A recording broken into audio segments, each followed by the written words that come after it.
Bismillah ar-Rahman ar-Rahim, mes très chers frères et sœurs, Assalamu alaikum wa rahmatullahi wa barakatuh. Bienvenue sur votre chaîne Hasna Sunsun. Il y a pas longtemps, j'ai eu un commentaire sur TikTok, oui car j'ai une chaîne TikTok aussi, où je mets des fois mes vidéos. Donc cette personne-là m'écrit et elle dit « J'aimerais vous demander de faire une vidéo sur le droit des enfants, les devoirs des parents vis-à-vis de leurs enfants. Je vous écris dans des moments très difficiles actuellement. J'ai de la haine pour ma mère et ma grande sœur. Qu'Allah me pardonne. Maman me dit toujours des choses méchantes. Wallahi Hasna, Allah sait que je fais de mon mieux pour la satisfaire, mais elle est toujours méchante avec moi. Mon amour pour elle est morte. J'essaie seulement de faire ce que Allah m'a ordonné, mais parfois, mon cœur refuse et personne ne sait ce que je vis, à part Allah Azzawajal. Donc moi aussi, j'ai décidé, Inch'Allah, de faire une vidéo concernant les droits des enfants. Et Inch'Allah, là aussi, je ferai aussi le droit des parents sur les enfants. Mais là, comme ça m'a été demandé, je vais faire, Inch'Allah, le droit des enfants. Et je choisis aussi de flouer le commentaire. On ne sait jamais si ses parents tombent dessus. Je préfère flouer le nom, comme ça on ne sait jamais. Bismillah, commençons. Les droits des parents sur leurs enfants sont immenses. Faire preuve de bonté à leur égard est l'une des obligations les plus importantes et c'est l'un des meilleurs actes permettant de se rapprocher d'Allah Azzawajal. De même, rompre les liens qui nous lient à eux est l'un des plus grands péchés. La bonté envers la mère est davantage requise que celle envers le père. On dit qu'elle a droit aux 3/4 de la piété parentale. Et ceci ne signifie pas que la mère a droit d'être injuste envers ses enfants ou que les enfants n'ont pas de droit sur leurs parents. L'injustice est interdite pour tout et tous les enfants ont bel et bien des droits envers leurs parents. Bukhari a intitulé un des chapitres de son livre Al-Adab al-Mufrad, chapitre de la bonté du père envers son fils, selon Ibn Omar qui a dit « Allah les a nommés des gens bons car ils ont fait preuve de bonté envers leur père et leurs enfants.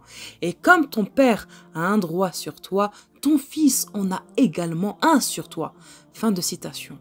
Pour autant, malgré l'injustice de la mère envers cet enfant, cela n'annule pas le droit qu'il est le sien, qu'on soit bon avec elle et lui être de bonne compagnie. Allah nous a enjoint de tenir une bonne compagnie à nos parents s'ils sont polythéistes. Allah dit « Et si tous deux te forcent à m'associer, ce dont tu n'as aucune connaissance, alors ne leur obéis pas, mais reste avec eux ici-bas de façon convenable. » Surat 31, verset 15. Les enfants sont pour les parents une miséricorde et un don du Créateur Tout-Puissant. Ils sont synonymes de fraîcheur pour les yeux. Il suffit de demander à ceux qui n'ont pas eu cette chance d'avoir ce grand cadeau d'Allah. En tant que tel, la charia a donné certains droits aux enfants que les parents se doivent de remplir. Et voici un bref aperçu de certains des droits fondamentaux de l'enfant. Premier point, le premier des droits de l'enfant, c'est qu'il ou elle reçoivent une éducation islamique. Les parents sont responsables de leur formation religieuse et spirituelle.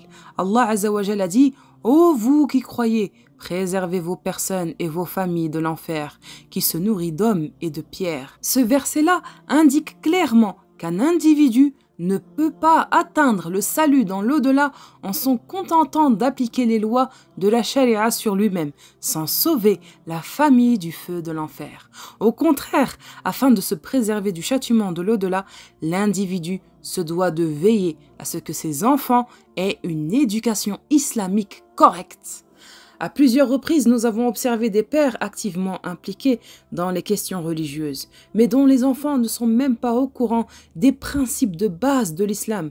Ce père est très appliqué dans la salat, le jeûne, la zakat et les autres aspects du dîn, tandis que son fils ou sa fille se noie dans des actes illicites et les péchés, et le père est satisfait de ses actions personnelles. Il faut se rappeler que pour vous sauver du feu de l'enfer, vous devez diriger les membres de votre famille vers le bien et leur interdire le mal. Parfois, les gens disent avoir essayé, mais que l'enfant ne veut pas écouter et que ce n'est donc pas de leur faute. Et il est vrai que si les parents ont rempli leur responsabilité consistant à fournir une bonne éducation islamique et que l'enfant n'en a jamais tenu compte, la responsabilité sera levée. Toutefois, dans le verset du Coran, le mot « feu » a été utilisé pour indiquer que vous devez essayer de sauver votre progéniture du châtiment de l'au-delà, comme si vous essayez de sauver vos enfants s'ils entraient dans le feu de ce monde. Si vous avez négligé de le faire, alors vous serez également tenus responsables de leurs actions. Numéro 2. Les parents sont responsables de l'éducation religieuse de l'enfant. Les enfants doivent apprendre les bases de la doctrine islamique qui comprend la croyance à l'aqida, l'unicité d'Allah, al-tawhid et ses attributs, al-sifat, la biographie, sira du prophète sallallahu alayhi wa sallam, les bases de ce qui est licite, halal, et de ce qui est illicite, haram, les règles, fiqh, concernant la prière, as-salat, le jeûne, siyam, etc. Troisième point, les parents sont également responsables de la formation morale de l'enfant qui doit apprendre et mettre en pratique les principes de la morale et de l'éthique musulmane. On doit leur enseigner que dire des mensonges, tromper, médire, se quereller, se bagarrer, voler, insulter, etc. sont des comportements inacceptables et les parents doivent eux-mêmes donner le bon exemple. Vous avez entendu ? Les parents doivent donner l'exemple. Numéro 4. L'entraînement physique des enfants est également une importante responsabilité parentale. Celle-ci assure aux enfants de pouvoir rester alertes et en bonne santé. Nous devons encourager les enfants à participer à des exercices physiques qui sont bénéfiques pour leur corps. Cinquième point, les parents doivent s'assurer de choisir de bons et pieux amis pour leurs enfants et les préserver du mal et de la mauvaise compagnie. Point 6, les enfants doivent recevoir de l'amour et de l'affection de toutes les manières possibles. Les parents se doivent de passer du temps avec eux et faire en sorte qu'ils ne se sentent nullement négligés. Et enfin, point 7, le père est responsable du soutien financier de ses enfants. Cependant, il existe plusieurs situations. Si le fils ou la fille est riche en raison d'un héritage ou du cadeau reçu, alors le père n'est pas tenu de subvenir financièrement à leurs besoins. Plutôt, leurs dépenses seront payées à partir de leur propre argent. Si les enfants ne possèdent pas de richesse et atteignent la puberté, alors il y a deux possibilités. Premièrement, s'ils sont capables de travailler et de subvenir à leurs besoins, dans ce cas-là, la responsabilité du père sera levée. Et s'ils n'ont pas la capacité de travailler, alors le père sera responsable de leur soutien financier. De même, fournir un soutien financier pour un adulte est nécessaire s'il est incapable de subvenir lui-même à ses besoins. Dans le cas où l'enfant n'a pas encore atteint la puberté et ne possède pas d'argent, alors si le père est vivant, il devra subvenir aux besoins. Et s'il est décédé, alors la mère sera responsable avec les autres membres de la famille proche. Il faut remarquer ici que les jurisconsultes fuqaha ont mentionné que l'acquisition de la connaissance religieuse de l'enfant garçon ou fille est une assez bonne raison pour qu'il ou elle ne soit pas en mesure de subvenir à ses propres besoins. Donc, à la lumière de ces, le père sera responsable de leur entretien. Cependant, Ibn Abidin mentionne que ceci était valable à une époque où les étudiants étaient sérieux et sincères à l'égard de leurs études, alors que maintenant, la plupart d'entre eux gaspillent leur temps et au final l'argent. Toutefois, si l'enfant est intelligent et sérieux dans ses études, alors il revient au père la responsabilité de l'entretenir. Cependant, ceci concerne la connaissance islamique essentielle et fondamentale. Les jurisconsultes ont mentionné que l'acquisition de cette base est une obligation personnelle, al-fard ayn. Les parents ne peuvent donc pas empêcher l'enfant d'aller l'acquérir si l'étude va au-delà de cette base essentielle. L'autorisation des parents doit d'abord être recherchée. Wallahu a'lam. Et concernant la tendresse envers les enfants, il faut être tendre avec l'enfant. Un jour, alors que notre cher prophète Mohammed sallallahu alayhi wa sallam embrassait son petit-fils, quelqu'un l'a vu et lui a dit « Ô prophète d'Allah, j'ai 10 enfants, j'en ai embrassé aucun. » Le prophète Mohammed sallallahu alayhi wa sallam lui répondit « Celui qui ne fait pas miséricorde ne trouvera pas la miséricorde d'Allah azza wa jal. » Rawahu Bukhari. Donnez beaucoup d'amour à vos enfants. À chaque bise que vous leur ferez, vous vous élèverez d'un degré au paradis. Bukhari. At-Tabarani a dit « Le parfum de l'enfant est celui du paradis ». Il ne faut pas faire d'imprécations aux enfants. Un jour, Hazrat ibn Mubarak dit à quelqu'un qui est venu se plaindre de son fils « As-tu maudit ton enfant ?» Et lorsque l'homme dit « Oui », il lui répondit « c'est toi qui as dépravé le caractère de cet enfant. Il faut être bon avec les enfants. Suivons le hadith sharif. Soyez bons avec vos enfants comme vous l'êtes avec vos mères et vos pères, car votre enfant a aussi des droits sur vous. Tabarani. Il est obligatoire au père d'enseigner à ses enfants la science, la bienséance est un métier. Avant tout, il doit leur apprendre à lire le Coran al-Karim. Ensuite, il doit leur apprendre les piliers de la foi et de l'islam. Puis, dès l'âge de 7 ans, il doit habituer à faire la salat, la prière. Le salut sur terre et dans l'au-delà est lié au savoir. Une fois la connaissance religieuse apprise, l'enfant peut aller à l'école et suivre une scolarité normale, lycée, université. Si l'on envoie l'enfant à l'école sans lui avoir au préalable enseigné sa religion, après il sera trop tard, car il ne trouvera plus le temps pour apprendre ses connaissances. Il succombera au mensonge et tombera dans les pièges des ennemis de la religion. L'enfant grandira sans foi et sera privé des bonnes mœurs de l'islam. Il sera traîné dans les calamités sur terre et dans l'au-delà. Il sera une plaie pour le monde. La faute des péchés commis contre lui et contre les autres sera aussi inscrit sur le compte de ses parents. Et je conseille à cette mère qui a été très dure avec sa fille, wallahu a'lam, et bien sûr, je me le conseille à moi-même aussi, il faut que nous soyons pour nos enfants comme un tapis de velours sous leurs pieds et un nuage protecteur au-dessus de leur tête pour éviter qu'ils nous fuient. Il ne faut pas être agressif avec eux pour qu'ils ne se lassent pas de notre présence et n'aspirent pas à notre mort.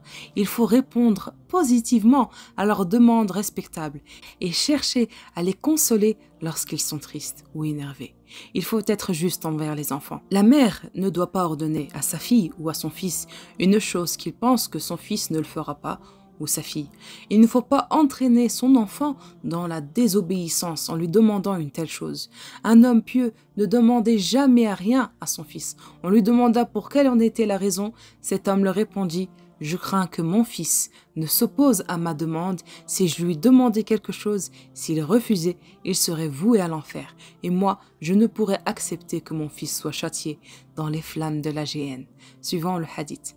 Voici les signes de l'habitude, une épouse pieuse, des enfants obéissants et un ami vertueux, Al-Hakim. Et je dis à cette sœur-là, si votre mère se comporte réellement comme vous l'avez décrit, cela démontre une dureté certaine. Un mauvais comportement de sa part, elle fait du mal à ceux qui lui font du bien, alors que la personne généreuse récompense ceux qui font du bien en leur faisant du bien. Allah Azza wa Jalla a dit: y a-t-il d'autres récompenses pour le bien que le bien? Surat 55, verset 60. Abdullah ibn Omar, qu'Allah soit satisfait de lui et de son père, a rapporté que le prophète Mohammed sallallahu alayhi wa sallam a dit: rétribuez celui qui vous fait un bien par un bien, et si vous n'en avez pas les moyens, invoquez alors Allah pour lui jusqu'à ce que vous estimiez l'avoir suffisamment rétribué. Malgré tout cela, elle reste toutefois votre mère et vous devez être bon et bienfaisant envers elle. Un des meilleurs moyens de bien vous comporter envers elle est tout d'abord d'implorer Allah afin qu'elle devienne meilleure, car Allah est omnipotent. Les cœurs se trouvent dans ses mains et il les tourne et retourne à son gré. Car il se peut que Allah Azza wa Jal fasse en sorte que votre maman et votre sœur deviennent meilleures grâce à une invocation sincère en sa faveur de votre part ou de la part de quelqu'un d'autre. Ne désespérez donc pas et ne vous arrêtez pas d'invoquer Allah Azza wa Jal en sa faveur. Et vous pouvez aussi demander à certaines personnes vertueuses et de savoir que vous pensez être capable de l'influencer, de vous aider dans cette tâche. Vos devoirs est de veiller à ne pas faire preuve de mauvais comportement envers elle, car le fait qu'une mère se comporte mal envers son enfant ne permet pas à celui-ci d'en faire autant et de lui faire la moindre mal. L'obéissance envers les parents, et en particulier la mère, dans le bien, est une obligation.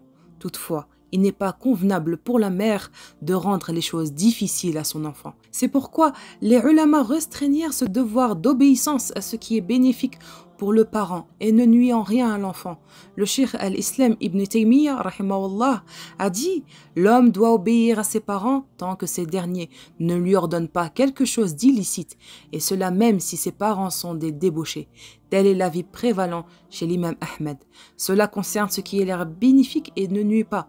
S'il est difficile à l'enfant de leur obéir, mais quand cela ne lui est en rien néfaste, il doit alors leur obéir. Mais si cela lui est néfaste, il ne doit pas leur obéir. Et pour terminer, je vous conseille de faire preuve de sagesse et de politesse envers votre mère afin d'éviter son mal. Nous implorons Allah Azza wa Jal de la guider vers le droit chemin, elle ainsi que votre sœur. Allahumma amin.